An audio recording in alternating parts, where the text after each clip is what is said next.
Bonjour, chères toutes, que les bénédictions soient, que la lumière engendre toujours la lumière, éternellement la lumière. Abba Rei Jed Abba Rei.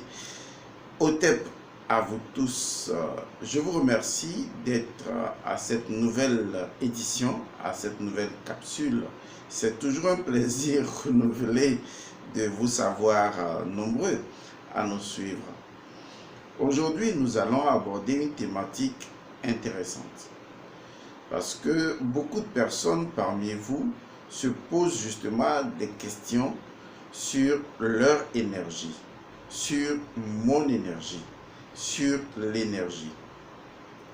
Beaucoup de personnes ne se rendent pas compte que la majeure partie de leur énergie et surtout de leur énergie spirituelle se perd lorsque vous faites l'amour sexuel, lorsque vous faites le coït. On va préciser les choses.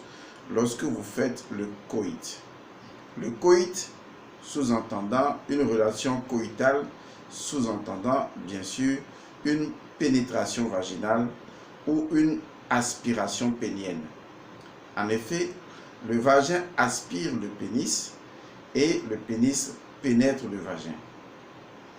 Vous comprenez donc que à travers ces deux terminologies, à savoir pénétrer le vagin et aspirer le pénis, on voit déjà qu'il y a un échange énergétique.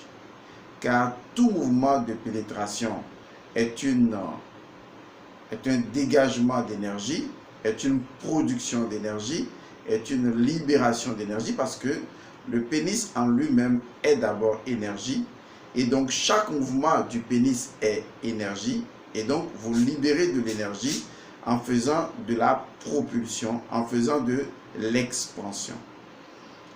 Et donc par un phénomène de pénétration, vous libérez de l'énergie, vous dégagez de l'énergie et naturellement à travers les mouvements que vous faites, vous en perdez de l'énergie. De la même manière, lorsque vous êtes une femme et que vous aspirez le pénis de l'homme, vous aspirez également son énergie. Mais au même moment, l'homme également aspire votre énergie dans la mesure où l'homme possède également un principe féminin qui, au moment de la pénétration, aspire l'énergie de la femme pendant que justement le principe masculin de la femme aspire l'énergie de l'homme et en aspirant son pénis, pendant que son principe féminin se laisse pénétrer ou reçoit justement le pénis. C'est parce que en fait, dans chaque élément se trouve le contraire. Le mal possède son contraire, qui est le bien, et le bien possède le contraire, qui est le mal. Le positif possède son contraire, qui est le négatif.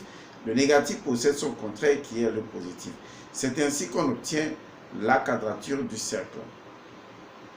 Il va sans dire alors que chaque vagin qui se laisse pénétrer selon son principe féminin, donc il reste la zone de réception, devient en même temps une capacité d'aspiration à travers son principe yang, son principe masculin, qui permet d'aspirer, d'agir, d'être actif.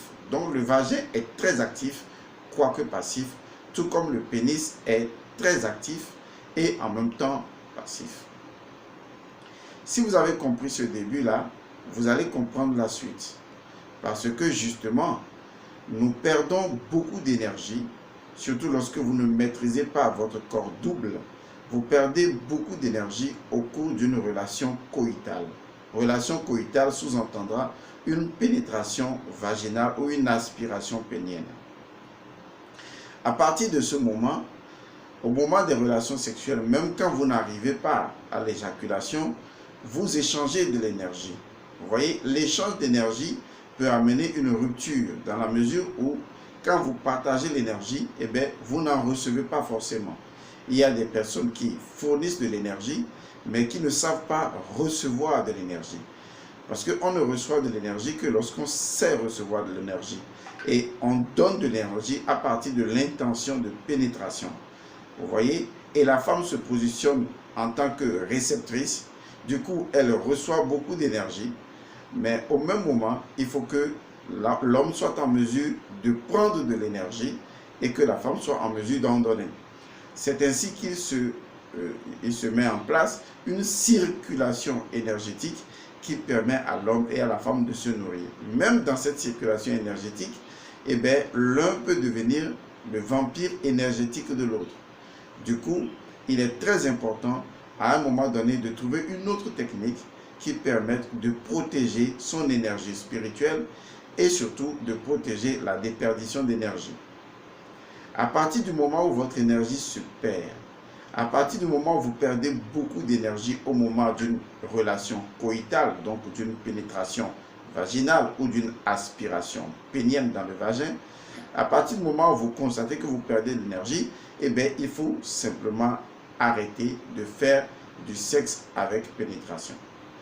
En fait, nous avons reçu tous une éducation axée sur le fait que une relation sexuelle est basée forcément sur une pénétration vaginale ou sur une aspiration pénienne.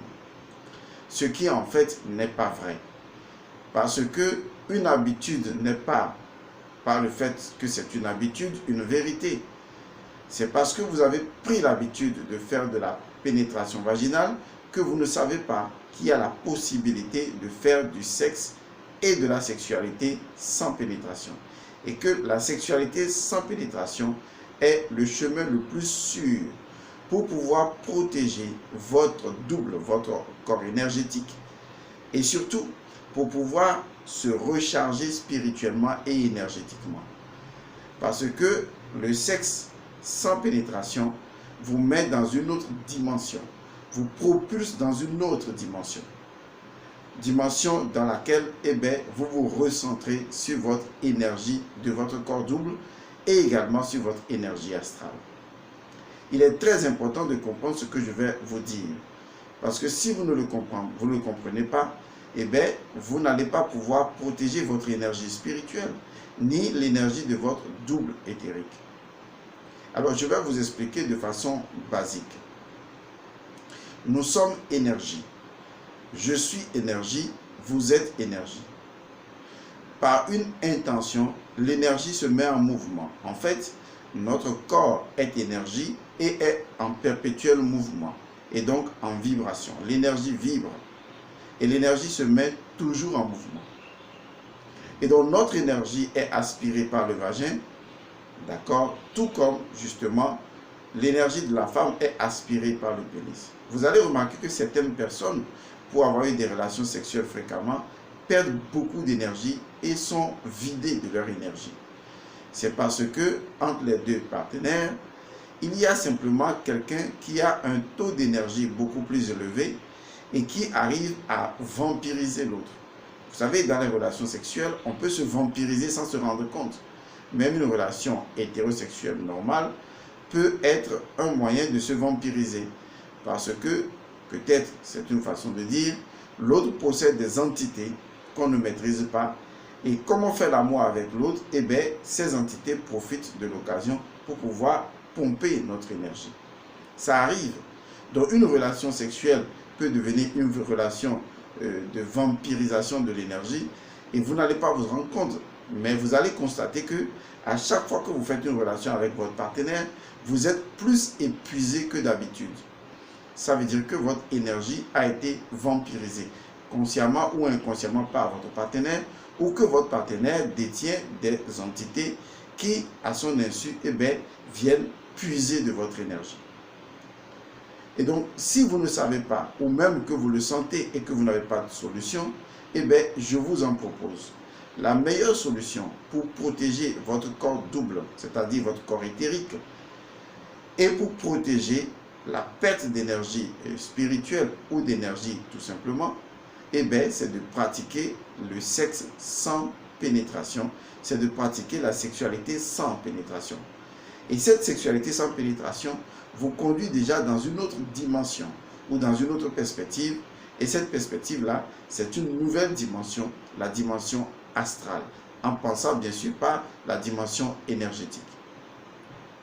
Remarquez, lorsque vous voulez faire l'amour, vous passez après quelques caresses rapidement à la pénétration. ou à l'aspiration pénienne. C'est ce qui se passe généralement. Et donc, le corps physique est beaucoup plus sollicité que le corps astral. Alors que une sexualité n'engage pas que le corps physique. La sexualité engage plusieurs structures vibratoires. Naturellement, le corps physique est sollicité, mais en infime quantité. Mais il faut également dire que le corps énergétique, ou le corps double, ou le K, c'est ce qu'on appelle le K, est sollicité, c'est-à-dire le corps double de l'individu qui est ce que je vais appeler la charpente énergétique sur laquelle son corps physique a été construit. Et bien sa charpente énergétique est également sollicitée. Dans la sexualité, c'est comme ça. Mais au même moment, son corps astral est sollicité. Et c'est la région où réside son âme qui utilise le corps astral. Or, c'est également une zone où le corps astral est vite manipulable par les émotions et par les conditionnements émotifs. Et donc, tout ce qui est sensuel, tout ce qui est plaisir, tout ce qui est désir, eh bien, notre âme s'implique dedans immédiatement. Donc, notre âme va être mue par la dimension astrale avec 3 énergies, à savoir désir, vous voyez, émotion et sentiment. Et ce sont des choses qui impliquent notre âme dans une relation sexuelle. Donc, dans une relation sexuelle coïtale, eh bien, notre âme est également impliquée dans l'interchange avec l'autre âme où les deux s'imbriquent par la pénétration coïtale. Et donc, au-delà de cette dimension astrale, la sexualité a lieu également dans la dimension mentale et au-delà dans la dimension de l'esprit. Donc, à tous les niveaux, à partir du moment où nous avons une relation sexuelle dans le monde physique, tous les plans sont sollicités. Mais le vrai problème, c'est que nous ne faisons pas les choses de façon spirituelle, c'est-à-dire en suivant le monde supérieur pour densifier les choses dans le monde physique. Ce que nous faisons maladroitement, généralement, c'est de commencer par le monde physique. C'est-à-dire que après quelques caresses, eh bien, les gens passent immédiatement à la pénétration et à la violence sexuelle, parce que vous entendez des expressions cogne-moi, tue-moi et puis baise-moi. Vous voyez, on est allé un peu à la dérive, parce que le fait de faire l'amour et le fait de baiser, ce sont des choses complètement opposées. Bon, si émotionnellement, dans la pratique et par la pratique, on en est arrivé à ce niveau, cela signifie donc qu'il y a eu un problème où justement les autres dimensions n'ont pas été sollicitées dans leur aspect éthique pour accompagner l'efficacité au niveau de la sexualité. Et quand je dis efficacité, c'est une sexualité dans laquelle l'individu n'est pas vampirisé, l'individu ne perd pas son énergie. Retenez également que l'utilisation du préservatif n'empêche pas la vampirisation énergétique. Donc, il ne faut pas penser que parce que je mets un préservatif, eh bien, lorsque je fais l'amour avec 1000 femmes ou 1000 garçons, eh bien, je ne suis pas vampirisé. Non. L'énergie est au-delà du plastique que vous mettez. Et donc, en dehors de ce plastique-là, eh bien, vous pouvez naturellement être vidé. La vraie solution, c'est justement de pratiquer le sexe sans pénétration, la sexualité sans pénétration. Très peu de gens sont habitués à cela.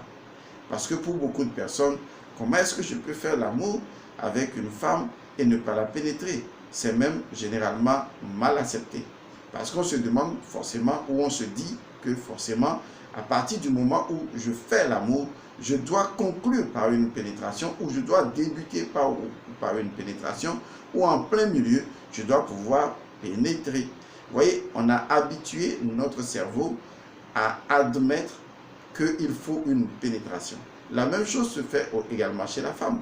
La femme, à un moment donné, au cours de certaines caresses, elle peut exiger ou elle peut demander ou elle peut te forcer à faire une pénétration.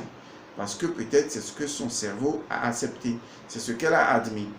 Mais elle ne sait pas qu'il existe effectivement le fait de faire l'amour sans pénétration. Et que le fait de faire l'amour sans pénétration est la meilleure voie pour pouvoir non seulement renforcer son énergie de sa charpente énergétique, renforcer son énergie, mais également faire communiquer les différents cas en jeu, c'est-à-dire le cas de l'homme et le cas de la femme, et surtout de pratiquer la sexualité à un niveau plus élevé. Et ce niveau plus élevé là, c'est au niveau donc de l'âme et au niveau de l'esprit. Parce que tant que physiquement, vous n'allez pas à une relation coïtale, que ce soit une pénétration ou une aspiration, quand vous n'allez pas à cette extrémité-là où vos corps s'interpénètrent charnellement, eh bien, il y a toujours une saine tension au niveau intérieur qui permet de faire cohabiter les esprits, les âmes et les énergies. De telle sorte que aucune énergie ne va prendre une autre énergie en otage. Et ça, le processus est très simple à comprendre. En ce sens que lorsque je ne fais pas disons, de relation coïtale, ou je ne fais pas de pénétration, et donc au niveau physique, je ne conclus pas, je ne permets pas, vous voyez, la matérialisation d'un passage énergétique. C'est ça qui est très important. Je vais reprendre ce que je veux dire. Vous savez, le monde physique est un monde de matérialisation. Ça veut dire que j'ai des énergies à différentes fréquences vibratoires dans le monde subtil et que ces énergies doivent être matérialisées. Mais tant que ces énergies ne sont pas matérialisées, elles demeurent en suspension. Et donc la pénétration ou la relation coïtale est une façon de matérialiser un échange d'énergie et un transfert d'énergie entre deux partenaires. Vous voyez? Mais que se passe-t-il lorsque je n'aboutis pas à cette conclusion au cours de laquelle je matérialise pas un acte de pénétration ou d'aspiration? Eh bien, je matérialise justement, quand je ne matérialise pas justement, disons, ce que je ressens. Je vais aller un peu plus loin. Lorsque vous draguez une femme ou lorsque vous flirtez avec un homme ou des hommes, vous ressentez une tension très forte. Ou lorsque vous êtes simplement en copinage et que vous n'avez pas encore commencé à pratiquer la sexualité coïtale, eh bien, vous avez l'impression d'une attraction, quelque chose de très puissant qui vous connecte tous les deux. Et ça transcende non seulement le physique parce que vous n'avez pas permis au physique de conclure cette sensation-là. Parce que quand le physique conclut la sensation, eh bien, c'est comme si ça met fin à toute la magie. C'est ce qui se passe avec les hommes parfois qui cherchent une femme et qui sont à cheval, qui draguent la femme, qui sont intéressés et tout, même idem pour la femme. Et au moment où l'homme est arrivé à, entre griffes, avoir la femme, donc est passé à l'acte, et donc a pu conclure par une pénétration ou une relation coïtale, et bien, toute l'attention qu'il avait, qui était une forme d'attraction sentimentale ou même émotionnelle ou énergétique, tout cela s'estompe automatiquement et il se sent vidé comme si son cerveau lui dit « Eh bien, j'ai fini par avoir ce que je voulais avoir ». Et donc, la femme également peut ressentir ça, à savoir « Oui, j'ai fini par me le faire. Bon, c'était pas aussi génial que ce que je pensais. De toute façon, c'était cool, c'était bien. » Simplement parce que les deux sont arrivés à une conclusion coïtale. Et donc, du coup, la tension de départ, eh bien, s'est estompée légèrement. Ça pourrait ne pas s'estomper tout de suite, mais ça peut s'estomper progressivement. C'est ce qui amène tôt ou tard les deux personnes à diminuer régulièrement la fréquence de relations coïtales et des fois à ne plus du tout avoir de relations coïtales. Parce que justement, leur esprit est focalisé sur la pénétration et donc ces personnes, justement, ne se sentent pas à l'aise lorsque on parle du sexe sans pénétration. En fait, le sexe sans pénétration est le meilleur moyen de renforcer l'énergie de votre charpente énergétique, de renforcer l'énergie de votre cas et surtout de permettre à deux âmes spirituelles de pouvoir communiquer directement. Parce que tant que vous empêchez le corps de conclure par une pénétration, eh bien, la tension est beaucoup plus forte dans le monde invisible entre les deux âmes qui vont chercher justement à s'unir, à vivre les choses dans une forme d'empathie. Parce que justement, cette façon de pratiquer le sexe sans pénétration va développer l'empathie, va créer des empathes. Vous allez devenir un ou une empathe, c'est-à-dire quelqu'un qui ressent. Puisque justement, lorsque vous pratiquez du sexe sans pénétration, ce qui est beaucoup plus sollicité, c'est ce que vous ressentez. Vous voyez, c'est ce que vous ressentez. Alors que dans une pénétration, c'est généralement ce que l'autre ressent. Ou même ce que l'autre ressent, vous voyez, quand je le pénètre. Et donc, quand je fais un mouvement, je suis justement dans un jeu où je cherche justement à gagner quelque chose, à aboutir à quelque chose pour me sentir gagnant, pour être sûr que j'ai assuré. Alors que dans le cas où je ne fais pas de pénétration, où je ne fais pas de relation coïtale, je n'ai pas ce stress-là à vivre. Et mieux, je me concentre sur moi et sur ce que je ressens. Lorsqu'il s'agit par exemple d'une masturbation collective, c'est-à-dire que le mari et la femme décident de se regarder et de se masturber ensemble, c'est également du sexe sans pénétration. Du coup, les deux sont focalisés sur ce que chacun ressent intensément. Et surtout, on prend le temps de se donner du plaisir et donc de pratiquer l'auto-érotisme collectif. L'homme et la femme pratiquent cela alors que les deux ne se pénètrent pas. Là où ça devient très intéressant, c'est que même si physiquement les deux ne se pénètrent pas, eh bien, le fait que les deux se regardent, naturellement, les deux communiquent à un niveau plus profond que le corps physique n'arrive pas à faire. Vous savez, quand vous privez quelqu'un d'un contact physique, alors que son désir intérieur se renforce, eh bien, l'esprit cherche un autre moyen de communication. Donc, en bloquant la communication charnelle, eh bien, vous renforcez la communication spirituelle entre les deux personnes qui pratiquent l'auto-érotisme et qui se regardent ensemble. C'est parfaitement génial. Il en est de même lorsque, par exemple, mon partenaire décide de me faire jouir ou de m'amener à l'orgasme grâce au cunnilingus, par exemple, ou par exemple avec la fellation.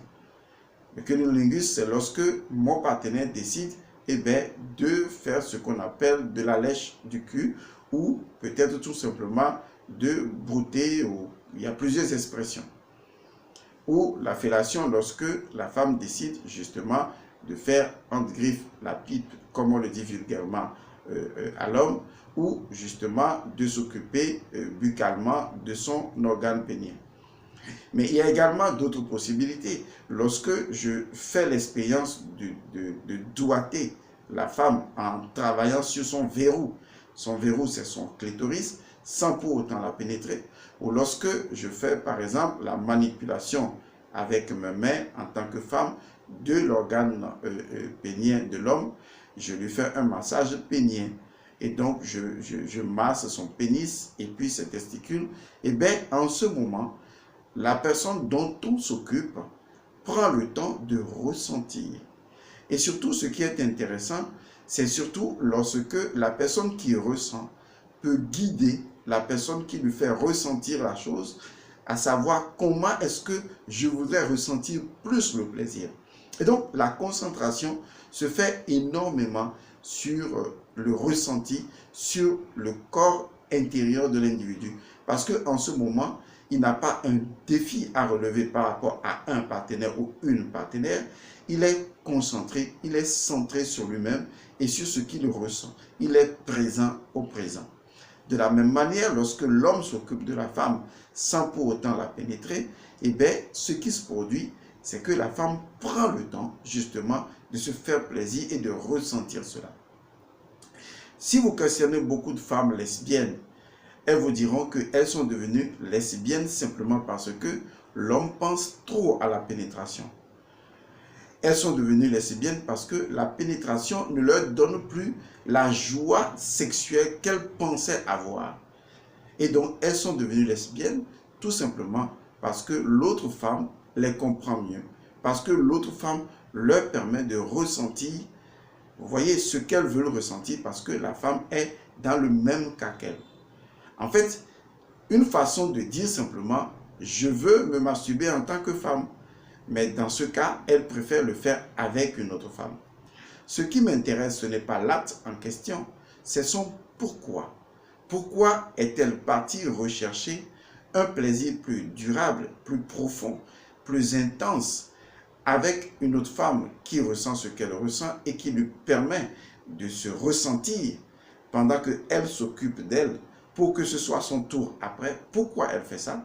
Parce que justement, elle n'a pas toujours besoin d'une pénétration pour pouvoir se sentir à l'aise. Et souvent même la pénétration ne lui donne pas la totalité de son ressenti.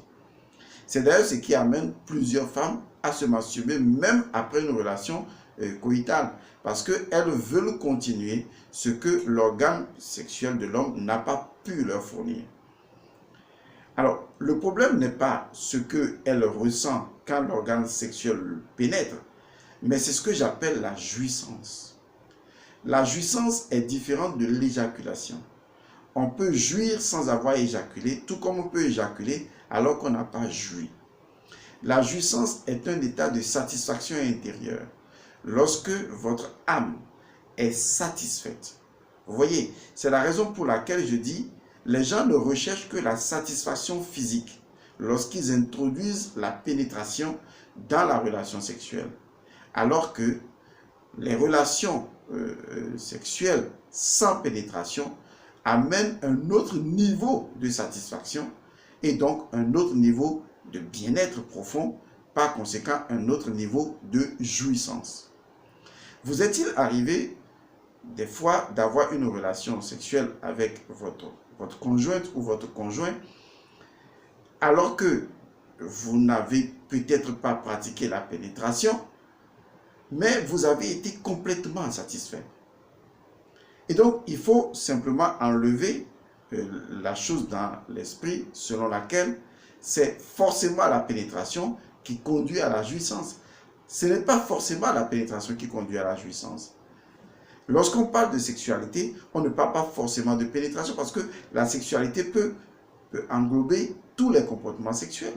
Si je veux faire l'amour à ma bien-aimée, eh bien, justement, faire l'amour à ma bien-aimée commence depuis le matin, à savoir les mots, la tendresse, l'affection, la façon dont je relationne avec elle. Vous voyez, c'est tous ces éléments-là qui constituent ce que j'appelle la sexualité et qui n'impliquent pas forcément une pénétration. Et des fois, une femme peut se sentir heureuse et même simplement jouir par le simple fait même qu'on lui fait des avances ou qu'on la drague et que c'est si intense qu'elle se laisse vraiment aller et elle se sent satisfaite, plus même que le fait d'avoir eu une relation coïtale. Donc, en réalité, il faut se poser la question de savoir qu'est-ce que la jouissance? Est-ce que la jouissance implique forcément une pénétration ou bien je peux avoir la jouissance sans avoir pratiqué une pénétration ou une relation coïtale? Tout est là.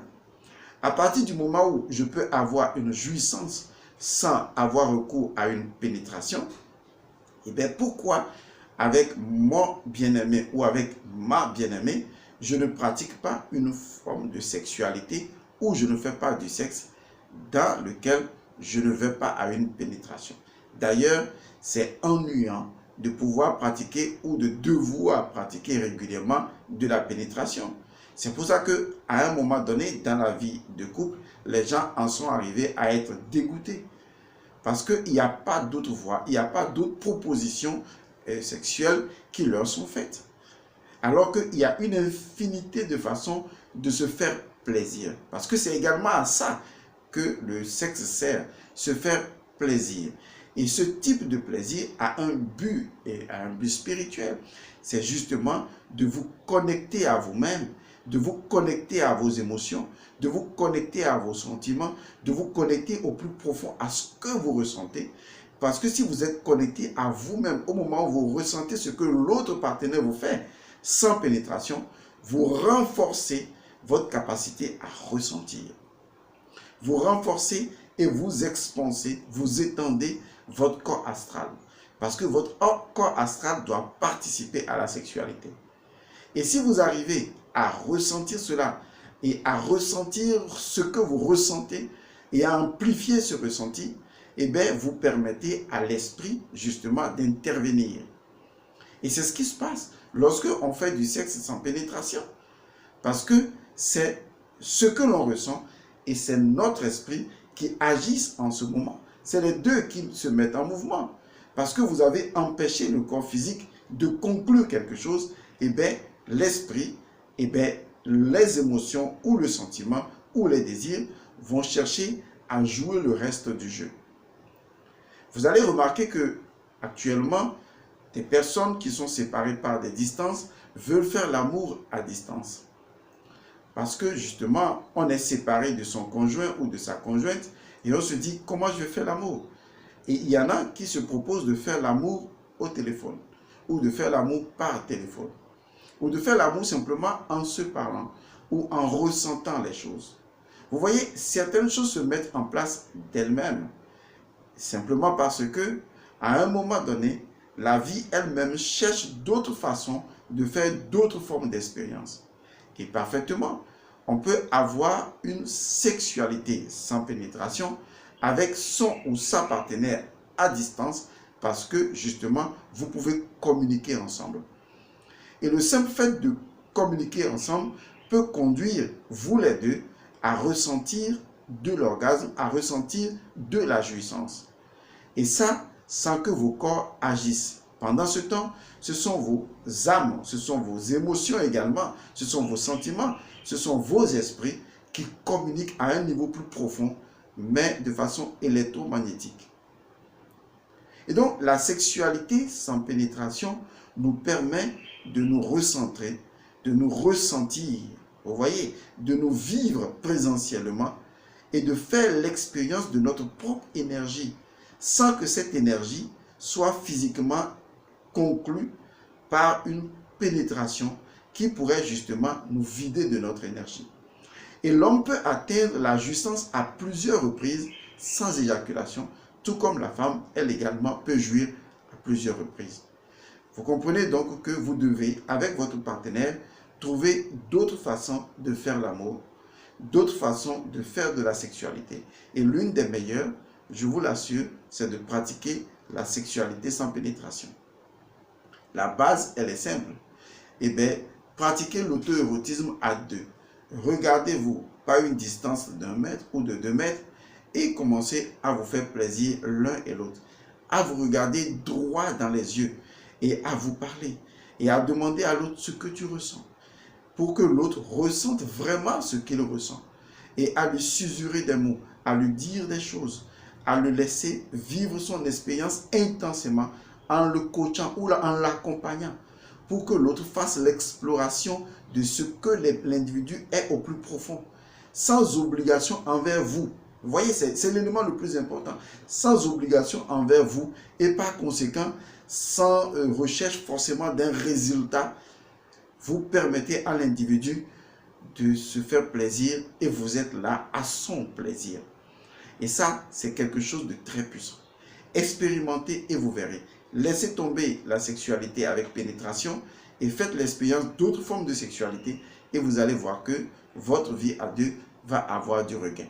Je vous remercie, je vous retrouve à une nouvelle édition. Que les bénédictions soient. Paix à vous.